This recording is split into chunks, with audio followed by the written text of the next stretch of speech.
Psychology के अनुसार हम ईश्वर को अपने जीवन में कैसे प्राप्त कर सकते हैं। केवल शब्दों से नहीं बल्कि जीवन के आधारभूत कर्मों से। हम सभी ईश्वर को पाना चाहते हैं। हम प्रार्थना करते हैं, आराधना में भाग लेते हैं, धार्मिक ग्रंथ पढ़ते हैं और ईश्वर का नाम लेते हैं, लेकिन मनोविज्ञानी साइकोलॉजी हमें बताता है कि केवल शब्दों का दोहराव मनुष्य के जीवन में स्थायी परिवर्तन नहीं लाता। वास्तविक परिवर्तन तब आता है जब हमारे विचार, भावनाएं और कर्म एक दूसरे के साथ मेल खाते हैं। ईश्वर को साधना किसी विशेष स्थान या समय तक सीमित नहीं है। यह हमारे दैनिक जीवन की छोटी छोटी बातों से आरंभ होती है। जब हम सुबह उठकर कृतज्ञता का भाव रखते हैं, जब हम किसी दुखी व्यक्ति को सांत्वना देते हैं, जब हम किसी को क्षमा करते हैं, जब हम अपने क्रोध पर नियंत्रण रखते हैं और जब हम सत्य और ईमानदारी का मार्ग चुनते हैं, तब हम केवल अच्छा व्यवहार नहीं कर रहे होते बल्कि ईश्वर के और निकट बढ़ते हैं। मनोविज्ञान कहता है कि मनुष्य का मस्तिष्क उस दिशा में विकसित होता है जिस दिशा में वह प्रतिदिन अभ्यास करता है। यदि हम प्रतिदिन शिकायत, ईर्ष्या, भय और नकारात्मक अभ्यास करते हैं तो हमारा मन वैसे ही बन जाता है। लेकिन यदि हम प्रेम, धैर्य, क्षमा और सेवा का अभ्यास करते हैं तो हमारा व्यक्तित्व भी वैसे ही बनने लगता है।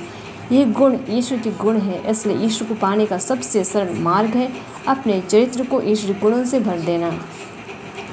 बहुत सारे लोग सोचते हैं कि ईश्वर को पाने के लिए बड़े बड़े चमत्कार करने होंगे, जबकि सच्चाई यह है कि ईश्वर साधारण जीवन की असाधारण निष्ठा में मिलते हैं। परिवार के प्रति प्रेम, अपने कार्यों के प्रति ईमानदारी, दूसरों के प्रति सम्मान और हर परिस्थिति में आशा बनाए रखना, यही सच्ची आध्यात्मिकता है।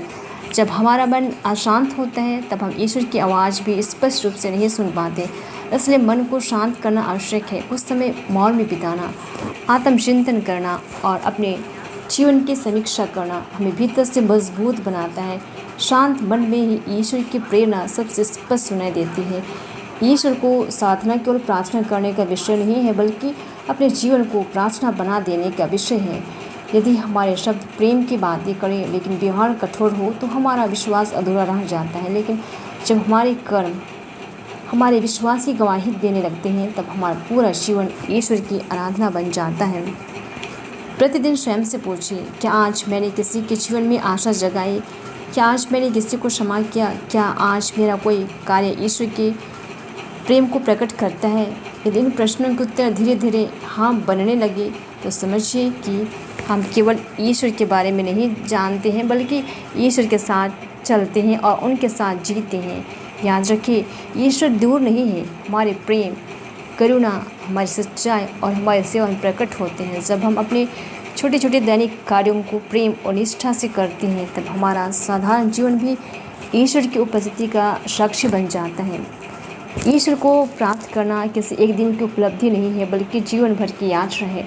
यह यात्रा शब्दों से नहीं बल्कि हर दिन की छोटे छोटे निर्णयों, अच्छे कार्यों, विनम्रता, सेवा और प्रेम से पूरी होती है। जब हमारा मन, वचन और कर्म एक हो जाते हैं तब हम केवल ईश्वर की आराधना नहीं करते बल्कि स्वयं ईश्वर के प्रेम का माध्यम बन जाते हैं। ये सच्ची साधना है, ये सच्ची आध्यात्मिकता है और ये जीवन का सर्वोच्च उद्देश्य है।